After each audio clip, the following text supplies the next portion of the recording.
오늘 교과는 삶과 후대의 모든 사람들에 대해서 우리 같이 공부해 보겠습니다. 기억절 한번 보겠습니다. 교과 가져오신 분은 우리 같이 한번 읽어볼까요? 그러나 시작. 그러나 노아는 여호와께 은혜를 입었더라. 창세기 6장 8절 말씀. 후대의 믿음의 도덕들이, 믿음의 사람들이 어떻게 살아야 할 것에 대한 이야기뿐만 아니라 오늘은 노아에 대해서 우리 공부해 보겠습니다. 결론을 한번 볼까요? 결론. 세상을 창조하시고 심히 좋았더라고 말씀하신 하나님께서 세상 가운데 편만한 죄악으로 인해 이 세상을 깨끗이 하셔야만 했습니다. 그러나 그 가운데서 노아를 남은 자로 선택하시고 언약을 맺으심으로 인류를 보존하셨습니다. 마지막 시대를 살아가는 남은 백성으로서 우리도 하나님께서 맡기신 사명이 있음을 기억해야 합니다. 자, 일요일로 한번 가볼까요? 죄의 원리. 거기 기억절 그 본문에 보면은요, 창세기 6장 5절, 여호와께서 사람의 죄악이 세상에 가득함과 그의 마음으로 생각하는 모든 계획이 항상 악함을 보시고 라고 말씀하고 계십니다. 아래절에 우리 성경 구절을 쭉 보면은요, 창세기 3장 6절, 창세기 3장 11절로 13절 쭉 보면은 죄가 처음에 들어왔을 때 한꺼번에 악화된 것이 아니라 서서히 죄가 인간의 마음에 와서 하나님을 거절하며 그 슬픈 역사들을 우리가 여기서 보게 됩니다. 여러분, 죄가 무엇일까요? 죄는 네 가지로 분류 있는데, 불법, 하나님의 법을 무시하는 것, 믿지 않는 것이 죄라고 이야기합니다. 불법. 두 번째는 불선, 선을 행하지 않는 것이 죄라고 이야기하고 있습니다. 세 번째는 불신, 하나님을 믿지 않는 것이 죄라고 이야기합니다. 네 번째는 불의, 의롭게 행하지 않는 것을 죄라고 성경은 정의하고 있습니다. 이런 걸 볼 때 우리는 정말 죄 가운데서 살고 죄 가운데 정말 형편이 없지만 예수 그리스도 안에서 예수님을 믿음으로 말미암아 구원의 축복을 그리스도 안에 누릴 수 있는 은혜를 주신 게 얼마나 감사한지요.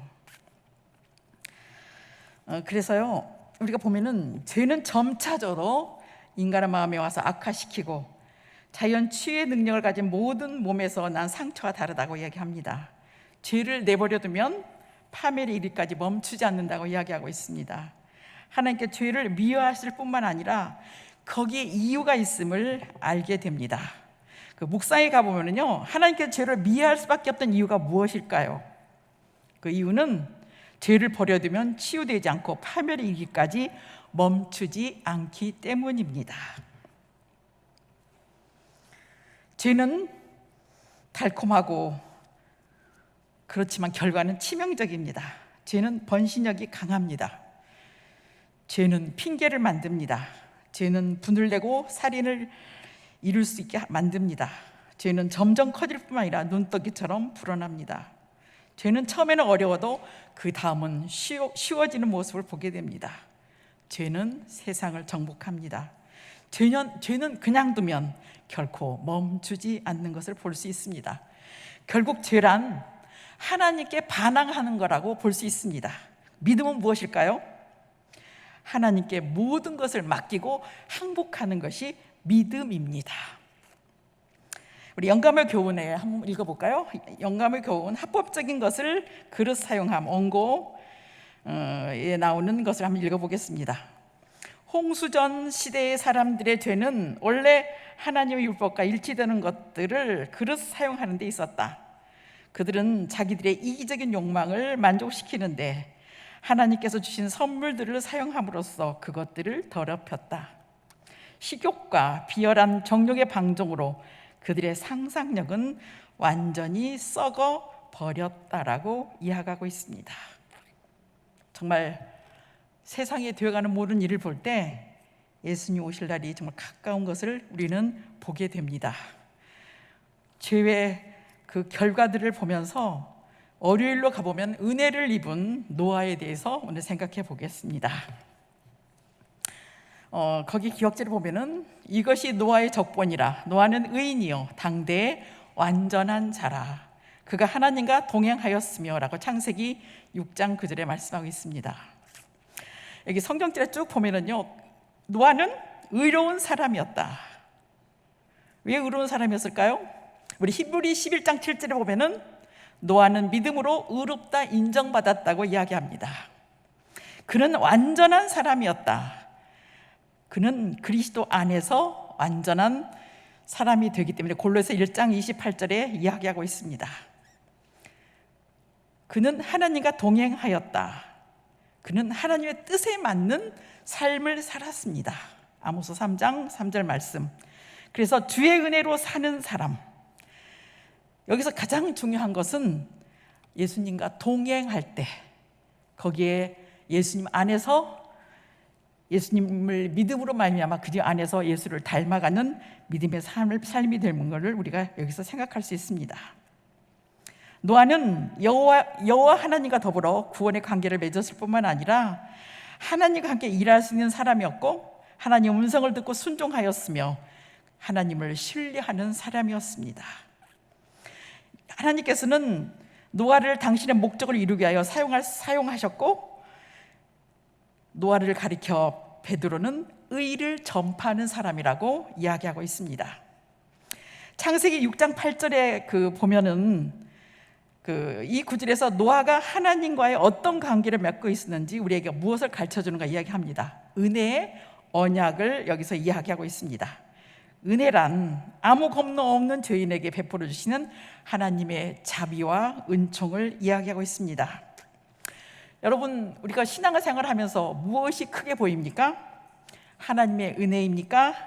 아니면 나도 이 정도는 되는데 하고 나의 의로운 행위가 보입니까? 그것에 따라서 우리의 삶의 질은 달라진다고 볼 수 있겠습니다. 묵상에 가보면 노아가 하나님의 은혜를 입었다는 비결은 무엇일까요? 그것은 믿음입니다. 그의 믿음을 통하여 당대의 완전한 자였고, 당대의 의로운 자였고, 당대의 하나님과 동행하는 사람이었습니다. 우리도 노아처럼 하나님과 동행하고 예수님 안에서 믿음으로 주님을 닮아가는 우리가 되었으면 참 좋겠습니다. 영감의 교훈을 좀 보겠습니다. 비록 타락한 세대의 부패 속에서도 노아는 그의 창조주께 기쁨을 주는 사람이었다. 우리는 이 지구의 역사의 마지막 날, 곧 죄와 부패로 가득한 시대에 살고 있으며, 우리는 노아처럼 하나님께 기쁨이 될 수 있는 자로 살아야 하며, 너희를 어두운 데서 불러내어 그의 기이한 빛에 들어가게 하신 자이신 주님께 찬송을 올려야 할 것이라고 가려 뽑은 기별 1권 90페이지에 말씀하고 계십니다. 화요일 소재로 가보겠습니다. 노아와 맺으신 언약. 창세기 6장 18절. 그러나 너와는 내가 언약을 세우리니, 내 언약을 세우리니 너는 내 아들들과 내 아내와 며느리들과 함께 그 방주로 들어가고. 여기서 평등 언약이 있고 하나님께서 직접 제시하시는 언약이 있습니다. 내 언약, 그래서 하나님께서 내 언약이라고 말씀하십니다. 하나님께 제시하신 언약, 하나님께서 베풀어 주시는 은혜를 사람이 감사하게 받아들이면 되는 것입니다. 그래서 하나님께서는 창조주께서 아담과 맺은 언약도 그와 같은 것입니다. 언약이 효력을 발생하려면 순종이라는 요소가 충족돼야 함을 우리는 너무나 압니다. 하젤 목사님의 책에, 어느 책에 보면은 언약이란 하나님과 함께 우리가 함께 계시고 싶다는, 영원히 하나님과 함께 계시고 싶다는 하나님의 프로포즈가 언약이라고 이야기합니다. 프로포즈. 하나님께서 우리 삶이 어떤지 간에 우리 함께 평생, 우리 삶을 다하기까지 우리 함께 하시겠다고 말씀의 약속을 허락하여 주셨습니다. 그 모세를 통하여, 그 언약을 통하여 인간에게 유익되고 그 계약을 통하여 여전히 하나님이 함께 하신다는 그 축복, 하나님께서 얻게 하시는 유익은 그분을 사랑하시는 자에게 결국 어떻게 해요? 영생을 얻게 된다는 것입니다. 그래서 이사야 53장의 11절 말씀처럼 하나님께서는 결코 이것이 사소한 문제가 아니라고 이야기하고 계십니다. 교훈에 보면은요, 하나님께서는 언약을 통해 노아와 그 가족을 구원하기를 원하셨다. 노아와 그 가족들은 오직 순종을 통해 언약의 수혜자들이 될 수 있었다라고 이야기합니다. 묵상에 가보면요, 하나님 우리 사이에 맺은 언약이 그 효력을 발휘하기 위해서 우리는 어떻게 해야 되겠는가? 그 언약을 어떻게 하고 믿고 받아들여야만 우리에게 효력이 있음을 보게 됩니다.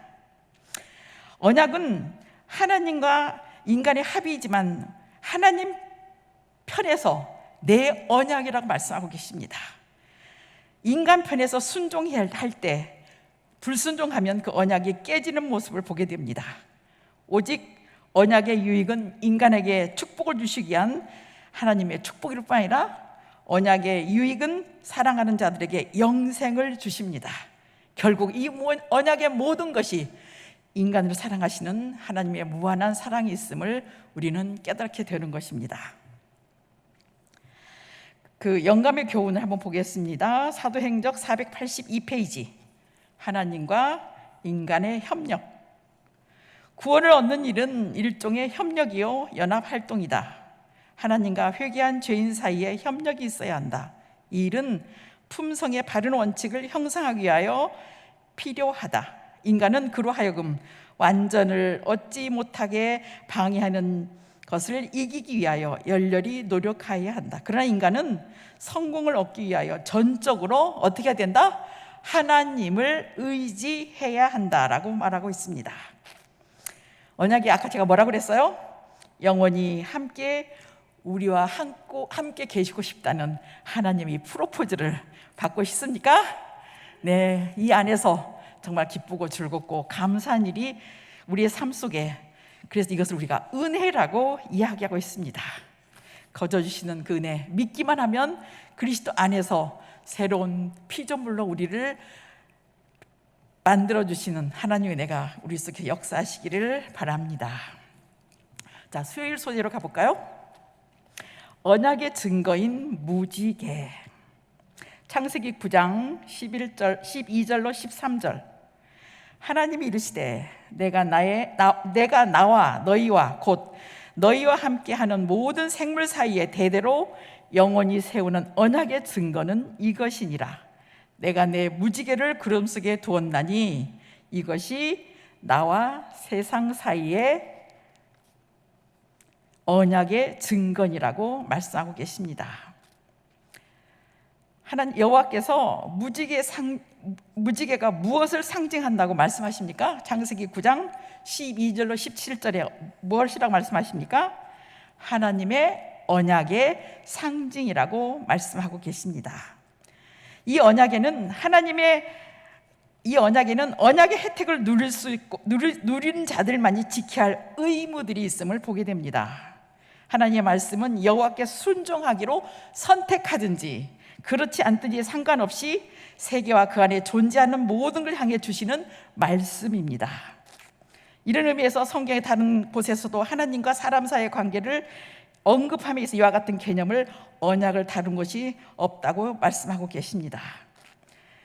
정말 영원한 자비, 영원한 그 사랑의 언약에 우리가 그 사랑을 우리가 보면서 교훈에 보면은 하나님께서 무지개 언약을 통하여 당신의 언약을 모든 생물들과 모든 세대로 확대시키셨다. 그분의 언약은 온 세상과 모든 시대를 총망라한다고 말씀하고 계십니다.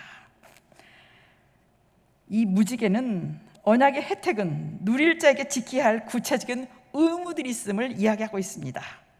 순종의 여부에 관계없이 상관없이 세계가 그 안에서 존재하는 모든 것을 이루실 수 있도록 축복하신 하나님을 여기서 우리가 만날 수 있습니다.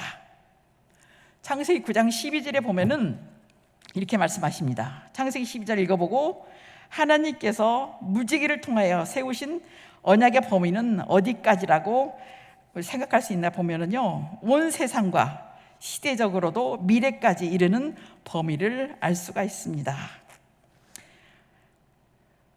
하나님께서 내 무지개, 하나님의 무지개라고 말씀하시고 하나님의 그 신비와 아름다움을 나타낼 뿐만 아니라 하나님의 언약의 상징이 되기도 합니다.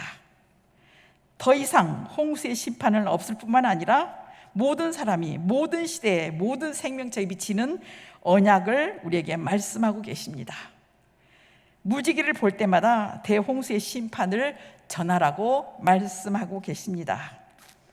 자, 무지개를 만들어 주신 하나님의 목적, 부조와 선지자 107페이지를 한번 보겠습니다. 후대의 자손들이 하늘에 걸쳐 있는 영광스러운 아치의 뜻이 무엇인지 물을 때 그들의 부모들이 홍수의 이야기를 되풀이하고 다시는 세상에 물러서 멸망시키지 않겠다는 보증으로 지극히 높으신 분께서 둥근 무지개를 만드셔서 구름 속에 두셨다는 것을 저들에게 이야기해 주도록 하는 것이 하나님께서 목적하신 바라고 여기서 이야기하고 있습니다. 언약의 증거를 통해서 우리는 그 언약을 통하여 기억날 뿐만 아니라 그 기억을 다시 확증시키고 지키고 하나님의 신실하심을 우리가 다시 한번 믿음으로 바라보고 그 신실하심을 바다보를 통하여 그분 안에서 순종하고 그리스도 안에서 기쁘고 즐겁고 감사하고 하늘을 소망하는 우리가 되었으면 참 좋겠습니다. 목요일 소재로 가볼까요? 목요일 소재, 오직 노아만 남았더라. 창세기 7장 23절입니다. 지면의 모든 생물을 쓸어버리시니 곧 사람과 가축과 기는 것과 공중의 새까지라. 이들은 땅에서 쓸어버림을 당하였을 때 오직 노아와 그와 함께 방주에 있던 자들만 남았더라라고 이야기합니다. 이 본문에서 남은 자란 말이 처음 언급이 됩니다. 남았더라. 우리 참 익숙한 이야기죠. 창세기 45장 7절에 보면은 하나님이 큰 구원으로 당신들의 생명을 보존하고 당신들의 후손을 세상에 두시려고 나를 당신들보다 먼저 보내셨나니. 이사야 4장 3절에 보면은 시온의 남은 자, 예루살렘에 머물러 있는 자, 곧 예루살렘 안에 생존하는 중 기록된 모든 사람은 거룩하다 칭함을 얻으리라. 이사야 11장 11절, 그날 주께서 다시 그 손을 펴사 그의 남은 백성을 돌아오게 하실 것이라고 말씀하고 계십니다. 우리 너무나 잘 아는 요한계시록 12장 17절, 여자의 남은 자손, 하나님의 계명을 지키며 예수의 증거를 가진 자. 정말 마지막 때 예수 그리스도의 믿음을 갖고 그 증거를 가진 남은 백성이 됐다는 것이 얼마나 축복인지 우리 다시 한번 생각해 봤으면 좋겠습니다. 창세기 7장 23절에 그 예를 살펴보면서 여기에 나타난 남은 자의 개념을 어떻게 이해하는가, 남은 자가 되도록 한 주변의 상황들이 무엇이었는가, 언약은 남은 자의 개념과 어떻게 조화를 이루는가, 그 이유는 하나님 은혜 안에서 머무는 자들이 남은 자라는 것입니다. 제가 어떤 그 목사님의 그 설교를 들으면서 참 느꼈던 건데, 이 세상의 말세가 뭐냐? 말세. 세상이 악하고 세상이 정말 포악해졌지만 정말 말세는 크리스찬들이 예수 안에서 크리스찬의 위치에서 일하지 못하고 그리스도의 길을 가지 못할 때, 소금과 빛의 역할을 못할 때, 이게 말세의 마지막 징조라고 이야기하고 있습니다. 정말 우리가 남은 자로서 그 부르심에 어떻게 합당해 살아야 할지 우리 말씀을 통해서 세미한 음성을 들었으면 참 좋겠습니다. 제가 이번에 교과를 준비하면서 그 부조와 선지자 홍수와 홍수 후에 그 관한 그 부조와 선지자를 쭉 보면서 몇 번을 읽으면서, 야, 정말 우리가 남은 이 백성으로서 택하기 위해서 하나님은 그 수천 년의 역사 가운데서 당신의 백성들을 그 은혜로 채우시는 모습들을 보면서 그 노아가 120년 동안 말씀을 증거하고 배를 만들고 그러면서 사람들이 예수님을 증거하고 그런 다음에 결국 노아의 식구들만 겨우 방주에 들어가잖아요. 그다음에 일주일 동안 비가 오지 않으면서 밖에서는 소리를 치고 막 그러면서 그 일주일 동안 얼마나 힘들었을까.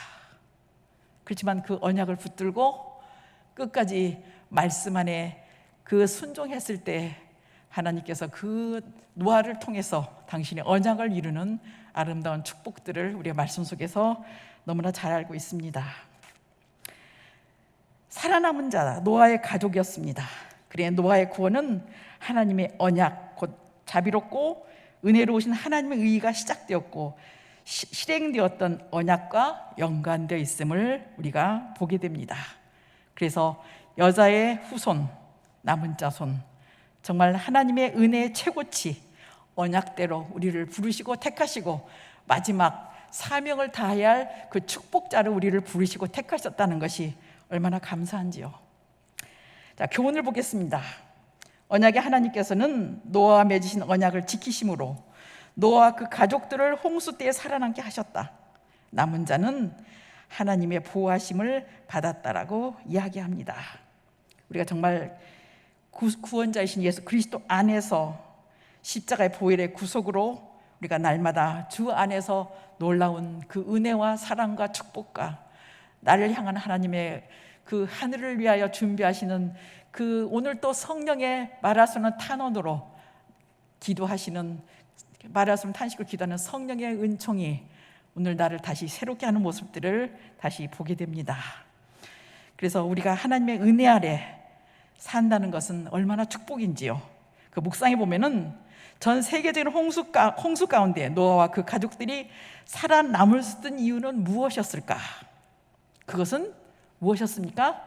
하나님의 은혜였고 그 은혜를 감사함으로 받아들이는 것이라고 생각합니다.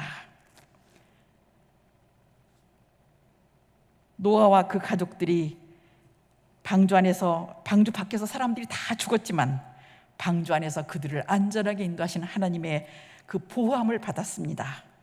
하나님께서 큰 구원을 베풀어 주셨고 그들이 남은 자가 되도록 하셨습니다. 하나님께서 그 언약을 이행하셨고 성취하셨습니다. 하나님께서는 자비와 은혜를 베풀어 주셨고 하나님께서는 그들에게 소망이 되어 주셨습니다. 오늘 하나님의 은혜, 예수님이 다시 오실 그때가 너무나 가까운 이때에 우리를 위하여 베푸신 사랑과 우리를 위하여 통한 하나님의 뜻과 하나님이 나를 통하여 이루한 그 놀라운 그 사랑들을 표현하고 사는 우리가 됐으면 참 좋겠습니다. 한번 이렇게 한번 생각해 봤으면 남은 자란 믿음과 신뢰, 순종한 사람들이 하나님과 예수 그리스도와 동행하는 사람이 남은 자가 아닌가 생각해 봅니다. 믿음과 신뢰와 순종의 사람들이 그리스도가 동행하는 자, 이 사람이 저는 남은 자라고 생각합니다. 우리 말씀을 통해서 정말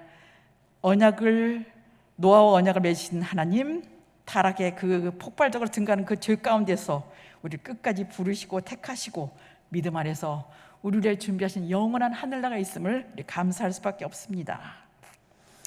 그래서 오늘 그 교훈도 한번 보면요, 언약의 하나님께서는 노아와 맺으신 언약을 지키심으로 노아와 그 가족들이 홍수 때 살아남게 하셨다. 남은 자는 하나님의 보호하심을 받았다. 그래서 그 영감의 교훈 한번 보면은요, 그리스도를 믿음으로 보호를 받음. 성난 파도와 경량 속에서 방주를 안전하게 지키신 분은 그리스도이셨다. 방주 속에 있는 사람들이 그리스도의 능력이 그들을 안보해 주실 것을 믿었기 때문이다 라고 말씀하고 계십니다. 우리 구원의 방주 그리스도 안에서 사망의 두려움이 없고 이 시대에 정말 남은 자로서 말씀에 의지하여 승리하는 우리가 되었으면 참 좋겠습니다. 그래서 정말 우리가 노아와 언약을 맺으신 하나님께서 그 언약을 성취하신 하나님, 인간의 타락 후 죄악은 폭발적으로 증가했지만 죄를 그냥 두면은 절대 멈추지 않은 그 상황에서 하나님께 개입하셔서 심판하시고, 노아는 하나님의 은혜를 입었을 뿐만 아니라 하나님과 노아가 구원의 언약을 맺은 모습을 우리는 성경에서 잘 압니다. 언약의 그 영원한 증거이신 무지개를 주셨고, 노아와 그 가족들을 구원하셔서 남은 자가 되게 하셨습니다. 우리는 언약을 붙들고 순종할 때 예수님의 안에서 의롭고 완전하고 주님과 동행하는 에녹처럼 주님과 동행하는 우리가 되기를 바라면서 말씀을 마치겠습니다.